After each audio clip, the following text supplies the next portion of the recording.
বয়স 1 বছর হয়েছে, এখনো ফল দেখা যায় নাই। দেখতে পাচ্ছেন 1 বছরে কত বড় গাছগুলো হয়েছে। তো চলুন আমরা আমের রোগটি নিয়ে জানি। আমটি পাতার নিচে দেখা যাচ্ছে, দেখতে পাচ্ছেন যে আমটি বাঁকা হয়ে গিয়েছে এবং এই আমটিও বাঁকা হয়েছিল, ধীরে ধীরে ছেড়ে যাচ্ছে। তো এরকম হলে আপনারা কি হয়ে বুঝবেন? এরকম হলে বুঝবেন যে গাছের মধ্যে ক্যালসিয়ামের ঘাটতি রয়েছে। ক্যালসিয়ামের ঘাটতি থাকার কারণে আম এরকম হয়ে যায়।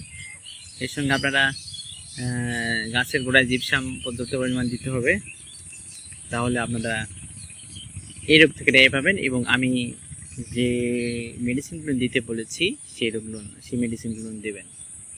আম নিচে কালো হয়ে যাচ্ছে বা বাঁকা হয়ে যায়, সেক্ষেত্রে এই বীজগুলো আপনারা প্রয়োগ করতে হবে।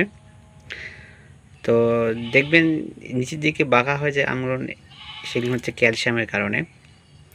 তো আমি এটা অনলাইন থেকে কিনেছি, ক্যালসিয়াম নাইট্রেট।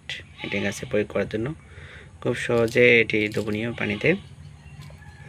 এর সঙ্গে আপনারা চুলুপর দিতে হবে 2 গ্রাম পার লিটারে, আর এই ক্যালসিয়াম নাইট্রেট দিতে হবে 4 থেকে 6 গ্রাম প্রতি লিটার পানিতে।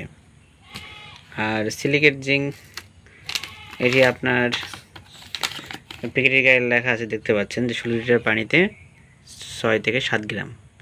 তো আপনারা হিসাব করে দেবেন আপনার ক্ষেত্রে কয়টুকু লাগে, সেই হিসাব করে আপনি দেবেন।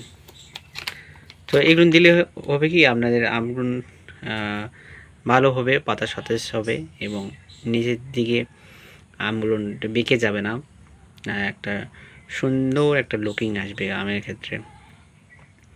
সব সবজির ক্ষেত্রে ব্যবহার করা যাবে এগুলো। তো ঠিক আছে, সবাইকে ধন্যবাদ, সবাই ভালো থাকবেন।